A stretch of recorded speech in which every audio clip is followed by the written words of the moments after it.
اسلامی جمہوریہ ایران کے وزیر خارجہ سید عباس عراقچی نے سعودی عرب کے وزیر خارجہ فیصل بن فرحان سے ٹیلی فونی گفتگو میں علاقائی حالات کے بارے میں تبادلہ خیال کیا ہے۔ ایران اور سعودی عرب کے وزرائے خارجہ نے ٹیلی فونی گفتگو میں علاقائی صورتحال پر تبادلہ خیال کیا اور خطے میں استحکام اور سلامتی کو برقرار رکھنے کے لیے علاقائی ممالک کے مشترکہ تعاون پر زور دیا۔ ایران اور سعودی عرب کے وزرائے خارجہ نے صدر ڈاکٹر مسعود پزشکیان اور سعودی ولی عہد محمد بن سلمان کے درمیان ہونے والی نتیجہ خیز گفتگو کے موضوعات کا بھی جائزہ لیا اور علاقائی اور بین الاقوامی حالات پر تبادلہ خیال کیا۔ دونوں ملکوں کے وزرائے خارجہ نے علاقائی امن و استحکام پر خطے میں کشیدگی میں اضافے کے خطرناک نتائج کے بابت بھی خبردار کیا۔ ایران کے ایک اعلیٰ فوجی عہدیدار ایڈمرل حبیب اللہ سیاری نے کہا کہ ایران کی فوج کسی بھی خطرے کا مقابلہ کرنے کے لیے ہمہ وقت تیار ہے اور جنگ کی صورت میں دشمن کو بھاری نقصان اٹھانا پڑے گا۔ ایڈمرل حبیب اللہ سیاری نے اپنے ایک بیان میں کہا کہ ہم دشمن کو دھول چٹانے کے لیے ہر وقت تیار ہیں اور زمین، فضا اور سمندر سمیت تمام خطرات پر نظر رکھے ہوئے ہیں۔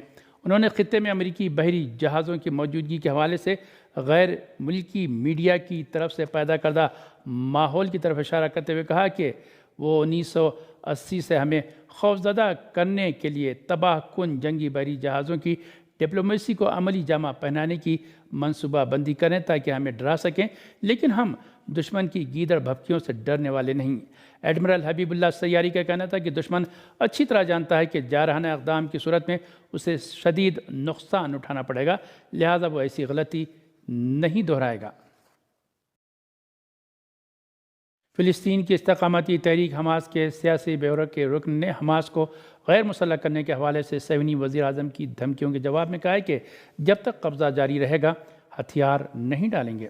فلسطین کی اسلامی مزاحمتی تحریک حماس کے سیاسی بیورو کے رکن سہیل الہندی نے صہیونی وزیر اعظم نیتن یاہو کی دھمکیوں کے جواب میں کہا کہ صہیونی وزیر اعظم کے جواب میں کہ جس میں اس نے غزہ میں حماس کے ہتھیاروں کو کسی بھی طرح سے ممکن ہو جمع کرنے کی دھمکی دی تھی، کہا کہ مزاحمتی ہتھیاروں کا براہ راست تعلق فلسطینیوں سے ہے۔ انہوں نے کہا کہ ہتھیار ایک قومی مسئلہ ہے اور اس کے بارے میں فیصلہ فلسطینی دھڑے اور عوام کرتے ہیں۔ انہوں نے غزہ کی موجودہ صورتحال کا ذکر کرتے ہوئے اس بات پر زور دیا کہ باقی بچے ہتھیار جارحیت کے لیے نہیں بلکہ ذاتی دفاع کے لیے ہیں اور تقریباً ہر گھر میں موجود ہتھیار اپنے دفاع کے لیے ہیں۔ تحریک حماس کے اس عہدیدار نے کہا کہ مزاحمت ثالثوں کے ساتھ اپنے وعدوں پر قائم ہے اور وہ آخری صہیونی فوجی ران گویلی کی لاش بھی صہیونیوں کے حوالے کر چکی ہے۔ انہوں نے مزید کہا کہ حماس اب تک 20 اسرائیلی فوجیوں افسروں کو زندہ اور 28 لاشوں کو ان کے سپرد کر چکا ہے۔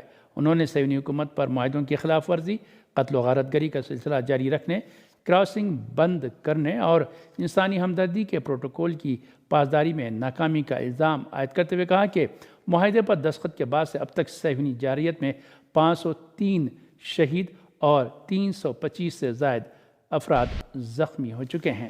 امریکہ کی ڈیموکریٹک مسلم رکن کانگریس الہان عمر کو منیسوٹا کے شہر منیاپولس میں ایک ٹاؤن ہال میٹنگ کے دوران نسلی امتیاز کا سامنا کرنا پڑا۔ امریکی میڈیا کے مطابق الہان عمر پر اس وقت ایک سفید فام امریکی نے بدبودار لیکوڈ پھینک دیا جب وہ خطاب کر رہی تھیں۔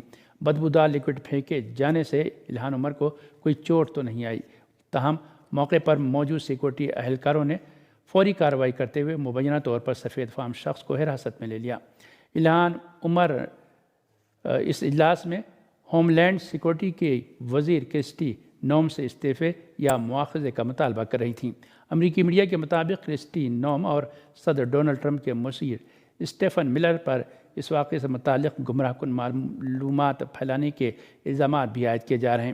اس سے قبل امریکی صدر ٹرمپ نے ایک بیان میں کہا تھا کہ ہمیں الہان عمر جیسے افراد کو امریکہ میں داخل ہونے سے روکنا ہوگا۔ یمن کی انصار اللہ تحریک نے کہا ہے کہ ہم کسی بھی امریکی بحری جہاز اور طیارہ بردار جہاز کو بحیرہ احمر اور بحیرہ عرب کے قریب آنے کی اجازت نہیں دیں گے۔ یمن کی انصار اللہ تحریک نے واشنگٹن اور اس کے اتحادیوں کو صنعاء کی مکمل تیاری اور جدید بحری صلاحیتوں کے بارے میں خبردار کرتے ہوئے کہا ہے کہ وہ امریکی طیارہ بردار بحری جہاز ابراہم لنکن کا مقابلہ کریں گے۔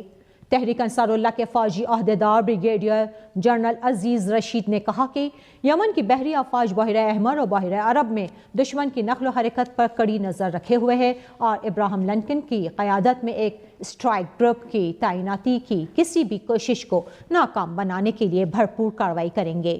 انہوں نے مزید کہا کہ یمن میں اب دشمن کے بحری جہازوں کو ٹریک کرنے اور ان کو نشانہ بنانے کی جدید بحری صلاحیتیں موجود ہیں اور ملک کی مسلح افواج بحیرہ احمر اور بحیرہ عرب میں دشمن کے اہداف کو نشانہ بنانا اور کسی بھی حملے کو پسپا کرنے کے لیے تیار ہیں۔ انہوں نے خبردار کرتے ہوئے کہا کہ ایران، امریکہ اور صہیونی حکومت کے درمیان کسی بھی ممکنہ تصادم سے پورے خطے میں جنگ کی آگ بھڑک سکتی ہے۔ مہاراشٹر کے نائب وزیر اعلیٰ اور N C P leader Ajit Pawar کی طیارہ حادثے میں موت ہو گئی ہے۔ حادثہ بارامتی میں ایمرجنسی لینڈنگ کے دوران ہوا۔ مہاراشٹر کے نائب وزیر اعلیٰ اجیت پوار کے طیارے کو حادثہ ان کے آبائی ضلع بارامتی میں پیش آیا۔ اس حادثے میں طیارے میں سوار سبھی 5 افراد ہلاک ہو گئے۔ اجیت پوار بارامتی سے MLA تھے۔ وہ گزشتہ 40 برسوں سے ریاستی سیاست میں سرگرم تھے۔ اپنے جرأت مندانہ فیصلوں اور بے باک بیانات کی وجہ سے وہ ہمیشہ خبروں میں رہے۔ اجیت پوار کی موت کے بعد مہاراشٹر میں 3 روزہ سوگ کا اعلان کیا گیا ہے۔ مہاراشٹر کے نائب وزیر اعلیٰ کی ناگہانی موت پر پرائم منسٹر نریندر مودی اور صدر جمہوریہ دروپدی مرمو نے گہرے رنج و غم کا اظہار کیا ہے۔ PM نے اجیت پوار کو زمین سے جڑا محنتی رہنما بتایا اور کہا کہ انتظامی امور کی فہم اور غریبوں کو بااختیار بنانے کی ان کی کوششیں قابل تقلید ہیں۔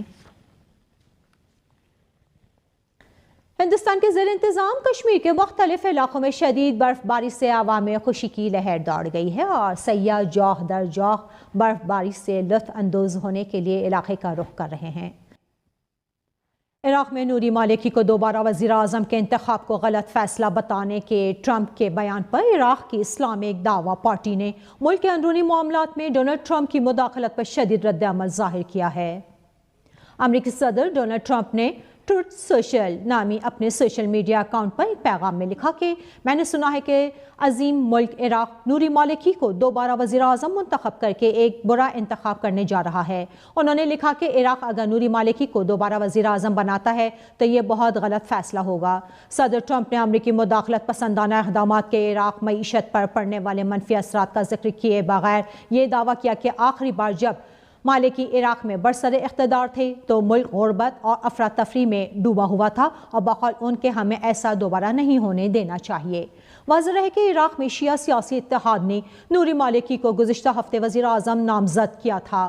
نوری مالکی 2006 سے 2014 تک 2 مرتبہ عراق کے وزیر اعظم رہ چکے ہیں۔